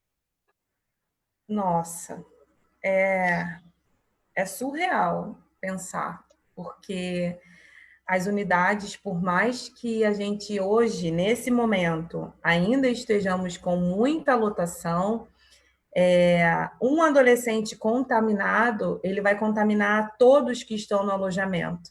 E tanto em semi-liberdade quanto em internação, a maioria das atividades são feitas em conjunto. Então, a alimentação é em conjunto, nas internações as aulas são em conjunto, atividades físicas são em conjunto. Então, se um está contaminado, todos eles vão se contaminar. E aí, como a gente vai garantir numa internação, por exemplo, um afastamento, um isolamento social? A gente vai ter que colocar cada um com suspeita num alojamento separado? Não faz sentido, não teria alojamento suficiente. né? E na semi-liberdade, pior ainda, porque a semi-liberdade, eles têm o contato com as famílias nos finais de semana e voltam para a unidade, ficam de segunda a sexta, todos eles tendo contato. E aí teria o contato externo na escola, depois o contato com os adolescentes nos CRIADs e com os funcionários do CRIAD, que, né, são muitos funcionários, então, tanto na internação quanto na semi-liberdade, essa volta às aulas seria uma catástrofe, porque um adolescente contaminado iria contaminar a todos. Então, nós teríamos um grande número, de repente, uma unidade inteira contaminada. E aí, até a gente saber quem iria ser reativo, né, quem iria ter algum sintoma ou não, quem seria assintomático ou não, não teria como fazer esse controle. Então, seria uma grande catástrofe para o sistema socioeducativo esse retorno das aulas, né? Porque tanto para a internação quanto para a semi-liberdade seria impossível manter esse controle e o afastamento, o isolamento social, que é o que garante, né, uma menor dissipação desse vírus. Então, seria terrível. É melhor nem pensar nisso, porque esse cenário é assustador. Muito obrigado, Graziele. Olha, a maioria das perguntas foram mais ou menos nesse sentido, né? Então, tem uma aqui que abrange, que vai para além do sistema socioeducativo, que eu quero estar passando aqui, na verdade, tanto para a Isabel como para o Afonso, né? Porque, na verdade, tiveram muitas perguntas nesse sentido que a Graziele acabou de explanar, né? Do que aconteceria. Por exemplo, teve aqui, por exemplo, vou ler aqui, ó. O sistema socioeducativo inscrito nesse cenário possui condições de retorno de atividades pedagógicas nas unidades fechadas e nos CRIADs? Então, tem várias perguntas mais ou menos sobre isso, entendeu, Graziele? Outra aqui, isso aqui foi da Thalita Figueiredo, que fez essa pergunta. A outra tinha sido da Adriana Soares. Tem uma terceira pergunta, mas eu acho que você também já respondeu, que é: nós do DEGASE atendemos, além dos adolescentes em internação frequentando as escolas estaduais no interior das unidades socioeducativas, também atendemos nas unidades de semi-liberdade, as escolas, os alunos que vão para as escolas estaduais. Então, também, várias perguntas nesse sentido. Aí, tem uma que foge um pouco, que vai para além do sistema, que é o seguinte: quem vai fornecer os equipamentos de proteção nas escolas particulares? Se a volta for no dia 14 de setembro, vamos precisar daquelas máscaras de hospital, né? Porque a escola aglomera. Então, aí vem entre parênteses, sem mencionar o caos que já estão nos transportes. A Júlia Assis. A Júlia Assis fez essa pergunta mais direcionada ao Afonso, já que é sobre, né, as questões relacionadas aos profissionais das escolas particulares, mas eu queria também estender isso para a Isabel, porque também, depois dessa fala que eu fiquei sabendo agora, aí, pelas informações que ela deu, de que o dirigente, o gestor, está dizendo que vai dar o pano para a família fazer a máscara, realmente é muito preocupante essa situação também na rede pública. Então, eu gostaria que os dois abordassem essa mesma temática. Pode falar, Afonso, por favor. Bom, então, pessoal, olha só. Primeiro, assim, que isso não fica muito claro, né? Quem vai fornecer e o que vai ser fornecido. A gente escuta representantes de escolas dizendo que vão ter o álcool em gel, vão ter a máscara, e como se isso já fosse suficiente. A gente teve um caso, esse caso ficou até... Eu sempre repito ele, porque ele foi tão chocante. Foi lá em julho, né, uma escola dizendo que ia botar um tabuleiro de bolo com detergente, uma aguinha com detergente. As crianças, antes de chegar lá na escola, pisariam ali e depois enxugariam o seu pezinho num pano de chão. Quer dizer, então, essa questão de quem vai fornecer esse protocolo, isso tudo, isso não é muito claro. E a gente também tem alguns casos em que os donos de escolas estão obrigando as próprias professoras a trazerem de casa. Isso a gente também recebeu esse tipo de denúncia no sindicato. Então, você falar assim, quem vai obrigar? Se a gente hoje sequer sabe como vai se fiscalizar esses protocolos, quanto mais quem é que vai fornecer. E a gente tem uma diferenciação, né, André? Que a gente, hoje, você falar em escola privada no Rio de Janeiro, você tem desde aquela escola muito rica, né, que atinge uma classe A, que aí essa pode botar até aquele túnel, né, que joga aquele arzinho para te descontaminar, até aquela escola que sequer vai lhe dar uma máscara, ou vai poder ter algum tipo de coisa. Então, essa é uma resposta que não dá para a gente dizer, porque cada um vai fazer do seu jeito e como a gente não vai ter fiscalização, este é o grande problema. E aí, já que eu já vou me despedir, André, eu queria dizer para você o seguinte, a gente tentou o tempo todo conversar com o Sinep, que é o sindicato patronal, Sinep Rio, que foi o Sinep Rio, que foi aquele que fez aquele vídeo pavoroso, né? Colocaram em um dia, em menos de 24 horas, retiraram o vídeo. Tal foi o repúdio que causou na sociedade ao dizer que isolamento social não era uma ciência. Então, esse sindicato se recusou a conversar conosco, porque todas essas questões são questões que a gente colocou na mesa. Quem fornecerá os EPIs? Quem fornece isso? Como vai ser essa questão? Como que a gente impede que o trabalhador seja mais uma vez penalizado? Além de se arriscar na saúde, você ainda é obrigado a arcar com esses custos. Então, isso realmente é uma grande pergunta. Então, eu não vou poder responder com a palavra aqueles senhores gestores que estão programando o retorno para dia 14. Perfeito, perfeito, Afonso. Muito boa fala. Isabel, eu fico achando assim engraçado, né? Porque os prefeitos dão o uniforme, dão, hoje em dia, até por efeito de lei e tudo mais, né? Dão também material escolar, mas tem prefeito dizendo que não vai dar máscara. Pô, eu acho muito estranho isso, né? Ou seja, agora que a gente precisa de uma proteção, a pessoa diz que não é obrigação do poder público, né? Inclusive o governo federal já conseguiu fazer com que o Congresso já conseguiu passar lá em Brasília que não é obrigação, né, o poder público fornecer a máscara e os equipamentos. Você está sabendo mais sobre isso? Tem como passar essa questão, por exemplo, o gestor, por exemplo, do Rio de Janeiro, ele está obrigado a fornecer todos esses equipamentos ou isso foi relativizado lá por Brasília? Então, André, eu quero me despedir falando exatamente sobre isso, de que no município do Rio, por exemplo, nós temos comitês, nós temos grupos de trabalho que estão organizando todo o protocolo. Só que você, antigo militante, conhece muito bem o abismo entre as intenções e o concreto. Concretamente, em todas as audiências realizadas pela Prefeitura do Rio de Janeiro, pela Comissão de Educação, o governo do Estado, muito menos, e outras prefeituras conhecidas da região, eles não dizem quanto será investido, porque nós não estamos falando de uma máscara por aluno, partindo-se desse pressuposto que é correto, de que os equipamentos de proteção individual e os equipamentos de proteção coletiva são uma obrigação do governo prover esses materiais.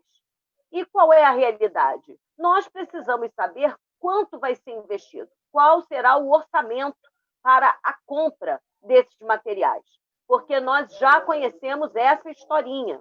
E é isso que vem acontecendo no município do Rio de Janeiro. Em cada audiência se fala que haverá equipamentos EPIs, EPCs, que tudo vai ser comprado, só que até o momento, e nesse momento nós temos profissionais de educação que estão correndo risco, porque estão nas unidades escolares, muitas vezes unidades escolares que até semana passada não tinham recebido a equipe de limpeza da Conlurb, que foi anunciada pelo prefeito Marcelo Crivella. Então, essa é a questão fundamental.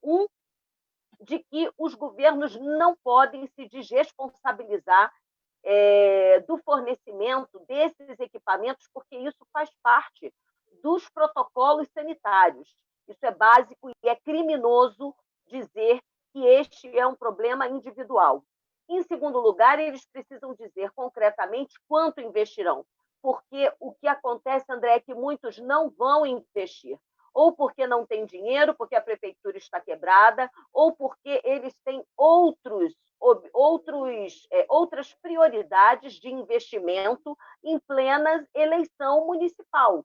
E, portanto, nós não acreditamos nas intenções, infelizmente, de boa parte dos governos municipais e estadual. Mas nós não temos, imagina, se na rede privada já é uma discussão importante, na rede pública aceitar que os EPIs sejam um problema de cada profissional da educação ou de cada estudante. Então, hoje, concretamente, nós não sabemos, André, quanto eles vão investir, como está sendo feita a compra desse material e acompanhar, né? E acompanhar o orçamento, porque nós vimos o que aconteceu com a saúde, na compra de equipamentos para o investimento nos hospitais, o desvio que aconteceu. Nós não queremos que esse desvio aconteça na compra dos EPIs e dos EPC e dos equipamentos de proteção coletiva na área da educação. E se não tiver esse acompanhamento, nós corremos um sério risco desse orçamento ser superfaturado, desviado e etc. Perfeito. Então, perfeito. agradeço o convite, estamos juntos nessa luta que é uma luta para que a gente consiga superar a pandemia com menos mortes, com menos doenças, mas é uma luta também pela educação pública de qualidade. Nós passamos muitos anos dando o nosso jeito, da equipe gestora ao professor, que compra o material, que para dar as suas aulas a gente vai se virando. Só que agora são vidas que estão em jogo. A direção não pode se responsabilizar por isso, e muito menos nós. São vidas. Então, o jeitinho que na verdade, expressa que nós é que levamos a educação pública desse Estado nas costas, ele não tem como. Esse jeitinho a gente não tem como dar, André. Então, nós precisamos dizer um basta a essa situação. Que bom, Isabel. Pô, que bom sentir essa energia que você tem. Legal. Né? Tamo junto. Doutor Hermano, eu estou aqui, as pessoas estão me ajudando aqui, mandando as perguntas para mim. Não chegou nenhuma pergunta específica, né, na sua área, né, da saúde, né, da questão sanitária.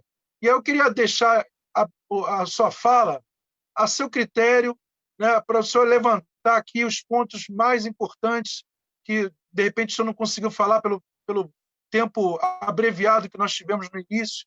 Acho que pode ser aí uma oportunidade para o senhor complementar aquela fala inicial, né, e passar mais algumas informações aí para a gente. E também da sua visão também política, também, né, é importante também o senhor também falar sobre essa construção da frente, né, dessa defesa da vida, não apenas da vida física, mas essa defesa da vida como uma questão simbólica, né, que a gente está querendo também trabalhar isso socialmente. Então, está aí abertos esses 5 minutinhos finais aí para o senhor. Sim, André, obrigado, mas assim, a Fiocruz tem, desde o início, se colocado de forma muito proativa para o enfrentamento de uma pandemia totalmente desconhecida. Vamos lembrar que o primeiro caso foi no início de dezembro de 2019, lá na China, em Wuhan. 2 meses depois chegou aqui. E com pouco conhecimento. Embora a Fiocruz, já no dia 9 de janeiro, tenha recebido o primeiro genoma do vírus para o diagnóstico e para a produção de kit de diagnóstico. Então, assim, a Fiocruz tem se colocado à frente, assim como as universidades e tantas outras instituições de pesquisas que são fundamentais nesse momento para orientar a população, mesmo com pouca informação.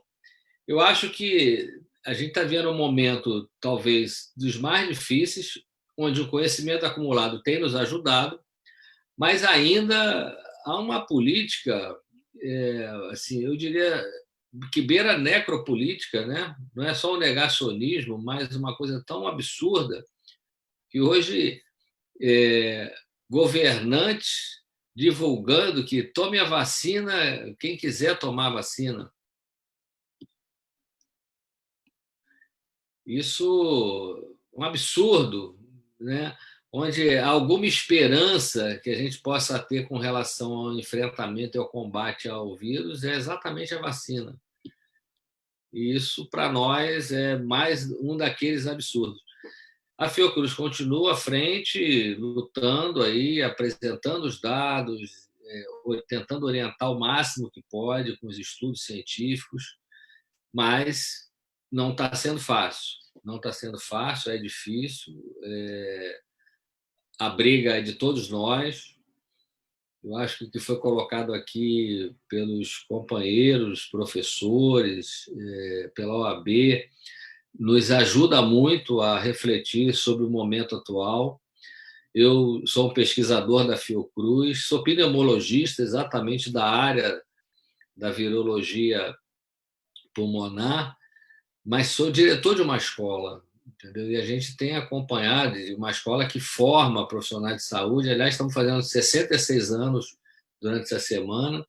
Depois vou mandar para você assim, a nossa programação. Hoje tivemos um debate muito importante sobre retorno às aulas com lideranças sindicais. Teve o Simpro teve participando, teve o Ler, que foi Roberto Ler, que foi reitor da UFRJ, dando uma aula brilhante sobre a questão da formação e educação no tempo de pandemia.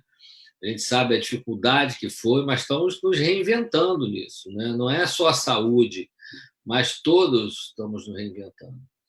Agora, o Brasil está numa situação muito difícil.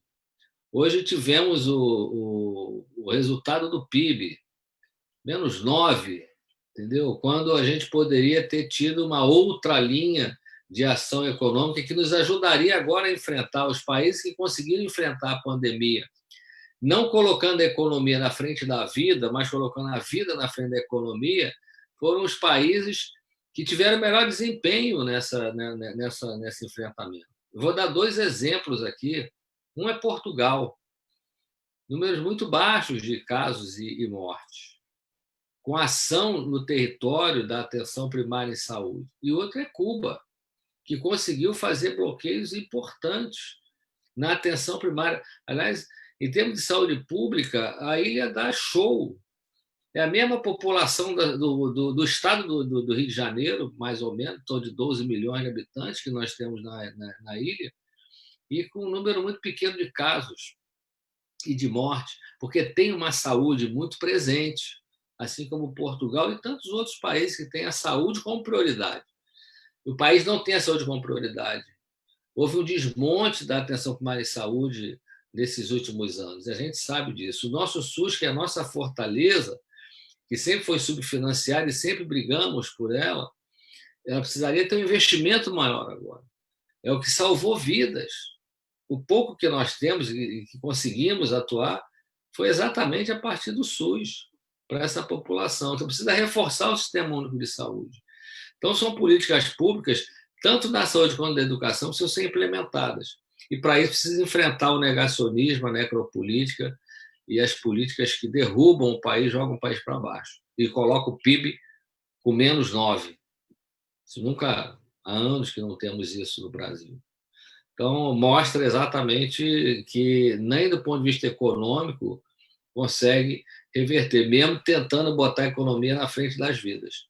Então, acho que o recado principal aí é preservar a vida, as vidas, todas as vidas importam. E aí eu, como sou negro, me considero negro, porque tenho familiares ascendentes negros, todas as vidas importam. A vida negra importa, como todas as vidas importam. E num Brasil enorme, com uma miscigenação que tem índios, mamelucos, tem de tudo, é uma vida que, cada uma delas que se perde, há uma solidariedade sentida por todos nós. São mais de 120 mil vidas que nós já perdemos. Aliás, só para vocês terem uma ideia, a tuberculose, que é uma das maiores mazelas dos países como os nossos, periféricos, precarizados, morre mais ou menos 5 mil pessoas por ano. Pelo Covid, até agora, o que tem de morte pelo Covid, a tuberculose leva 20 anos ou mais para morrer, esse tanto que morreu de Covid. Então, nunca nenhuma doença única matou tanta gente num curto período de tempo. Isso tudo é atribuído a isso que os colegas e companheiros já colocaram aí, essa ausência da política pública, o negacionismo e a necropolítica, como a gente está vendo. Mas a nossa fortaleza é o sistema, vamos ter esperança, vamos torcer para que a gente saia logo e que a gente volte uma vida normal, uma vida digna para todos nós. Para isso, a luta de vocês aí em cada canto é fundamental. E aí, para concluir, eu quero dizer que a Fiocruz está aqui à disposição, a Escola Nacional de Saúde Pública à disposição, para oferecer o que a gente tem de melhor, que é o que a gente faz, que é a pesquisa, é a ciência, é a formação. Estamos juntos aí. E só a luta muda a vida. Obrigado aí por tudo. Muito legal. Obrigado também. Olha, eu queria encerrar, então, a nossa live dizendo que eu estou muito confiante, ouvindo vocês falar, quando a gente reúne pessoas como vocês, a gente fica com a certeza que a nossa frente vai prosperar, né? Porque vai ser uma frente baseada na verdade, né? No compromisso da verdade. Não que a gente seja dono da verdade, mas que a gente quer ter o compromisso, não quer se basear na mentira, como muita gente tem, né, tentado vencer o debate político através da mentira. A gente não, a gente está querendo através da ciência, através, né, da pesquisa. Por isso, o doutor Hermano aqui presente, né, da solidariedade, o espírito da solidariedade que a gente vê aqui na fala de todos, a preocupação com o ser humano. Então, sinceramente, não tem, da minha parte, não tem como essa frente dar errado.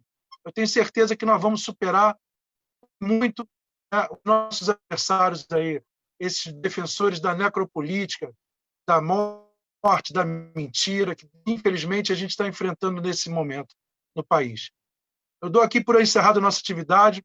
Muito obrigado mesmo aos convidados e que estamos juntos, né? Seguindo aquele símbolo da luta aí, né? Que agora virou um símbolo também muito importante para todos nós. Tá? Então, um abraço, boa noite para todos. Boa noite, André. Valeu. Boa noite. Boa noite. Boa noite a todos aí. Boa noite. Boa noite, gente. Muito bom estar com vocês. Apesar de